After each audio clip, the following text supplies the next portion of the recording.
Hey guys, Fox here. So I had the pleasure this past weekend to travel to Milwaukee, Wisconsin, where I got to attend the Midwest Gaming Classic. Had a lot of fun. Met up with a couple of YouTube buddies out there, and we all went game hunting. So without further ado, let's just get to the shit that I got. First up was something pretty interesting. It's a demo disc, not for resale, for Jeanne d'Arc on the PSP. I thought that was pretty cool. I hadn't seen this before, so I thought I'd pick it up and add it to the PSP collection. A couple Game Gear titles here as I bump the camera. We have Deep Duck Trouble for the Game Gear, complete in box and sealed, maybe, or resealed, one of the two. It's hard to tell with Game Gear games. But yeah, if I can find cheap boxed Game Gear or Game Boy games, I usually pick them up. And this one's probably not a bad title, so. Other Game Gear game I picked up was Prince of Persia, in a pretty rough shaped box here. It's pretty crushed. But it's cool. I don't even have Prince of Persia on the Game Gear yet, so this was an easy buy, and apparently it was bought at a Mr. Bulky for $14.99. But yeah, it has the manual and the game in it.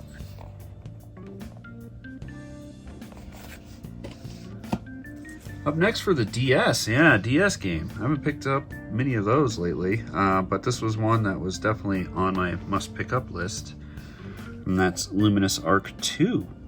Been looking for this one for a while, but I was always conflicted on whether just picking up the game itself or trying to find one that came with the cardboard sleeve and the music CD. I decided I didn't care about the music CD so much as I just wanted the game complete with the manual. So I got that, so definitely happy. I will get around to diving into both of the Luminous Arc games. And next, a GameCube title, Lord of the Rings: The Third Age. Apparently the most exciting RPG since Final Fantasy. Which Final Fantasy? Anyway, so I wasn't aware until recently that this Lord of the Rings game was actually a turn-based RPG. So I was like, if I can find it cheap, I will definitely try to grab this. And I was lucky because I was with Bobby, Manboy Cave, and he was trying to bundle a bunch of things to get a better deal. And in the end, they gave this to him for free. So in turn, he gave it to me. So very happy. Thank you, Bobby. Now I have Third Age in the collection. A couple loose Game Boy games here I did not have. We have Pyramids of Ra, which is interesting that this is a Matchbox game. I don't know much about it, but I will pop it into the analog and give it a go. Next is another game I'm not familiar with, but it's Brain Bender. If I were to venture a guess, probably a puzzle game. And here's an uncommon one. Zen Intergalactic Ninja. This one's pretty cool. It kind of reminds me of the Game Boy Turtles games.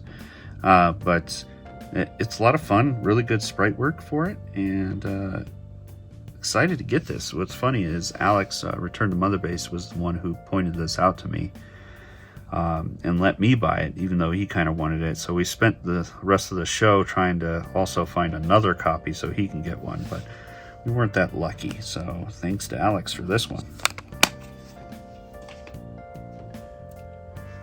Let's save that for later. Okay, one Japanese import game I picked up there. This was per request, or a suggestion, I should say, from Alex, saying that this was a great game. And for the Sega Saturn, it's Fantastic Pinball. I love this artwork on the front. It looks like a ton of fun. And since it's a pinball game, I shouldn't really care about too much about the translation. So, loving the looks of this, and a couple other guys I was talking to said that, yeah, that game is fantastic. So, excited to add that to the Saturn import collection. Complete in box Game Boy game, we have Gearworks. Man, they had this on sale for only 10 bucks. I couldn't believe it. So definitely hopped on it. And plus, I don't have it. But this is kind of a puzzle style game where you set up a series of gears to complete the puzzles. Not bad. Another complete in box Game Boy game. Penguin Wars.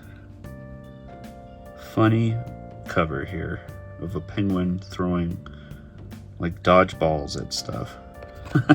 I haven't played this one, and I think it's one of their older titles on the Game Boy, but I don't know. We'll give it a shot. This one was a little more expensive, but that's okay.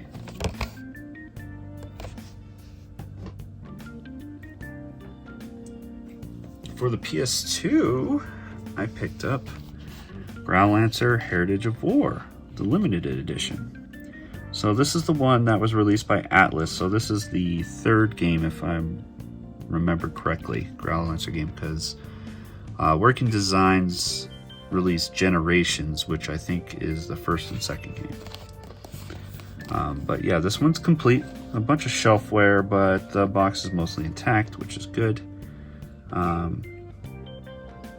But yeah, real excited to play this. I like the Growlancer games. They're fun little tactical games for the most part. Not sure if it's still the same action strategy gameplay. So I'm not sure about this one. I never actually played it.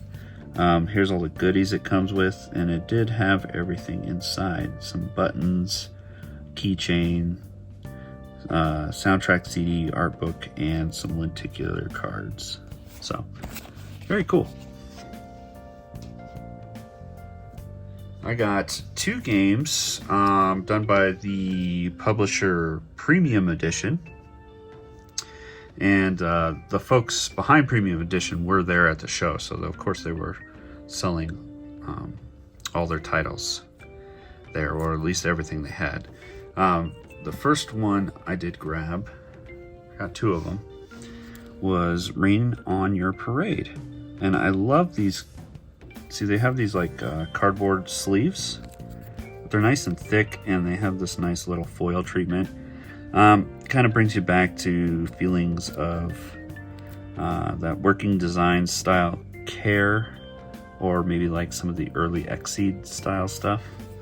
So happy to get this. This one game looks pretty funny, where you play a cloud going around and trying to solve puzzles, making things chaotic, or making people sad and depressed and whatnot. So it looks fun. So I went ahead and picked it up. Apparently this is their 9th game.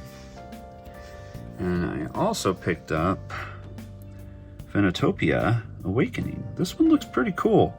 I watched a trailer for this game, and it kind of reminds me, well, this one doesn't have anything on the back, of kind of Zelda 2 meets a Castlevania or Metroid game, Metroidvania. And it looks like a ton of fun. So you got some town portions in the game where it really, really definitely feels like Legend of Zelda 2. And then it has definitely really good platforming action, map traversal scenes with the battle mechanics there. So really happy to grab this one. I'm going to definitely give it a try. This is apparently number 5. And now for a couple non-video game items. I did get a bunch of UMD videos, pretty much only for $1 a piece. People are just trying to get rid of them, and I don't mind grabbing a few here and there. So we got Wedding Crashers, Vampires, Ghost Rider, Rocky Balboa, and Steve Boy. And the last item is something I thought was pretty cool, and got it for a very reasonable price, and it's in good condition, and something I kind of wanted for my collection anyway. And it is a Pokemon Pokedex, one of the original Tiger ones, and it's in really good condition except for this K on the back, a little sticker residue. I haven't tried to boot it up yet. I'm gonna replace these batteries and I will give it a shot. But yeah, very clean. All the screen looks good, buttons all look good. Inside stickers still there for the most part. A little come up right here, but that's okay. So I thought this would be cool, especially to throw in probably like the 90s corner I have where my Sony CRT is. So yeah, very excited. All right, guys, that's not everything, because for later I did pick up a couple working designs items, but I will save those for the working design time, the next episode. So, all right, guys, thanks for watching.